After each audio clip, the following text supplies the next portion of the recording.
pour moi, le principal, c'est de l'avoir décidé. C'est d'avoir la chance de décider d'arrêter ma carrière, que ce soit pas imposé par le club ou par une blessure ou autre, quoi. Donc ouais, clairement, je pense que dans la vie de tout joueur, peu importe le niveau, c'est quelque chose qui doit être réfléchi. Et pour ma part, ouais, ça l'est clairement. Donc, Vous êtes fier? Ouais, je suis très fier de voir le parcours qu'il a fait en tant que joueur, évidemment, et en tant que com. Merci et chapeau pour sa carrière, pour tous ses matchs, de par ce qu'il a fait avec Lille, et puis de par ce qu'il nous a apporté ici à Marc en Fédéral 2 quand je suis arrivé, jusqu'à aujourd'hui en Fédéral 1. Comment tu le trouves comme pilier déjà? Moche. Bon joueur, meneur, courageux et leader sur le terrain et en dehors. Guillaume, c'est mon concurrent, donc un mec plein d'expérience qui a la bouteille. Son gros point fort en tant que pilier, c'est quoi à ton avis? Il triche. C'est un leader, c'est une machine, comme on dit.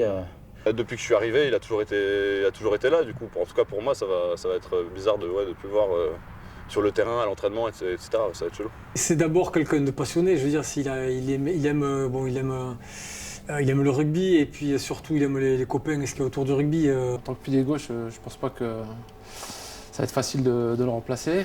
Parce que voilà, en mêlée, il était assez technique quand même.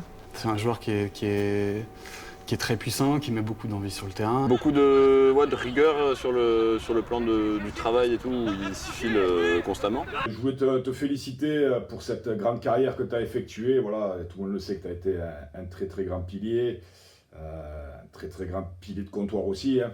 Alors il est arrivé au rugby grâce à son prof de PS, qui l'a emmené là parce qu'on ne savait plus quoi faire de lui, tellement il était bagarreur, révolté, insoumis. Il est devenu un joueur incontournable de l'équipe. À part sur quelques physiques où il n'a pas trop fait, quoi. J'espère qu'on pourra avoir enfin des piliers qui vont un peu se donner sur les tests bronco, etc. moi, je te dis clairement, je ne suis pas un très grand passionné de rugby. Je ne suis pas les matchs à la télé, tout ça. Le top 14, je n'y connais pas grand-chose. J'ai toujours été habité par la passion des clubs dans lesquels j'évoluais. Le seul truc qui m'intéressait, c'était mon équipe, mes copains. Humainement, comme rugbystiquement, c'est une pointure. Et voilà, il m'a appris plein de choses, y compris la triche un peu en mêlée, mais ça, comme tu le sais, Guillaume, c'est un effet d'optique, ça dépend de comment tu es placé. C'est dommage qu'on n'ait jamais pu faire des phases finales ensemble. Mais je dirais les grosses victoires comme à Orsay, où on va gagner là-bas il y a 2 ou 3 ans, c'était magnifique. Ouais. On va dire que c'est dommage pour nous parce que je pense qu'il avait encore la capacité de refaire une petite dernière. Il a quand même un parcours assez incroyable avec je sais pas combien de montées. Enfin, nous, on a vécu 3 ensemble, il en a revécu 2 avec Marc. C'est quand même, dans une carrière sportive, je pense qu'il n'y a pas beaucoup de joueurs qui ont eu la chance de connaître ça, sans aucune descente en plus. Le club m'a accueilli pour ce que j'étais, pour la personne que j'étais. Le rugby m'a permis de me construire en tant qu'homme aussi pour la suite. Il a fait un chemin aussi intellectuel impressionnant. Il a réussi à se calmer, à calmer ses copains sur le terrain et puis être celui qui déclenchait les mouvements d'humeur, quoi. Donc ouais, je suis fier de ça. Moi, ce que je retiens de Guillaume, c'est 2 choses. La première, c'est la force tranquille. Et la deuxième, c'est le côté leader et exemplaire. Et j'ai envie de dire que son retour nous a permis de passer un cap. L'image qui me reste, c'est celle où ça monte avec Lille à Nevers, où il est, je crois qu'il fait 80 minutes. Il fait 80 minutes à l'aller, 80 minutes au retour. Il est interviewé, il a les larmes aux yeux, il passe le bonjour à tout le monde. Enfin voilà quoi, c'est un mec qui a tout donné et qui avait fait le job ce jour-là, comme sur beaucoup d'autres matchs. Et j'ai cette image-là quoi, d'un mec qui est vidé, qui a tout donné et qui était heureux de partager la victoire avec les copains. Je gardais le souvenir impérissable de ces retours de trajet. Voilà, après les plus grands moments qu'on ait pu vivre ensemble, c'est cette fameuse non-montée en Pro D2.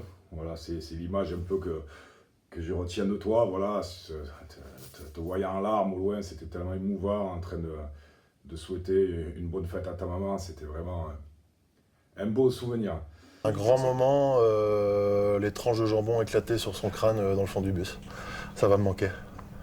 Et puis un certain match à Nevers aussi peut-être. Ouais, la montée en Pro D2 bien sûr, mais ça on n'en parle plus, hein, c'est du passé. Bah, toutes les fois, il m'a protégé des bagarres. Tu sais, je suis pas vaillant pour un sou, hein, donc s'il y en a un pour me protéger, Nino et Guillaume font partie de ces joueurs-là. Déjà, quand tu regardais tout dans sa posture, dans le gainage, tu voyais qu'à Puem, tu vois son gabarit, il est pas gras, il n'est pas comme nous, il n'est pas comme Valentin ou comme moi. On voit qu'il était plutôt gainé. Donc non, un bel athlète. Les retours de bus endiablés avec du Sean Paul. Lui-même, il saura de quoi on parle. Un moment fort, c'était pendant les saisons de Fédéral 2, où on était un peu malmené au PUC et où il a remobilisé les trucs. Enfin, on a tendance à jouer beaucoup en mouvement, contre-attaque, etc. Et où il a repris un peu la main avec les mecs, il a pété un plomb, je me rappelle. Et du coup, on a fait un peu de jeu d'avant et on gagne là-bas.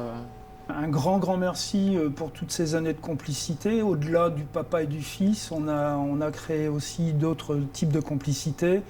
Et de m'avoir emmené dans des joies extrêmes, comme on peut vivre quand on voit son fils sur un terrain. Et à chaque fois, il finissait avec le sourire, il me prenait dans ses bras, enfin voilà, et puis on était reparti sur autre chose. Et une dynamique incroyable. Je lui souhaite un bon départ à la retraite. Et puis voilà, beaucoup de bonheur dans sa nouvelle vie. On sait qu'il va s'occuper de plein de pieds. Alors j'espère qu'il aura plein de beaux pieds à s'occuper, quoi. Et puis voilà. Hein. Je sais ce que ça fait d'arrêter sa carrière. C'est vraiment un peu délicat. Mais voilà, tu l'as très bien préparé, le futur très grand podologue. Voilà, je pense que tu peux être très fier de tout ce que tu as apporté au rugby pour cette magnifique région qu'est le Nord. Bonne retraite. Je pense à un grand bravo pour sa carrière. On a tous le droit de changer d'avis. Sache que l'erreur est humaine. C'est l'expérience, c'est les mecs avec qui tu es entouré qui font que tu deviens un bon joueur. Je pense que tu peux mettre le meilleur joueur, s'il est mal entouré, il fera rien, quoi. Un joueur, pour s'épanouir et pour être efficace, il a besoin d'être bien entouré, quoi. Et j'ai cette chance ici. Donc voilà, c'est ça qui faisait ma force, c'est pas forcément moi tout seul, c'est les copains à côté. Quand tu es bien avec les copains, tu peux aller partout. Tu peux voyager. Tu peux voyager, ouais, carrément.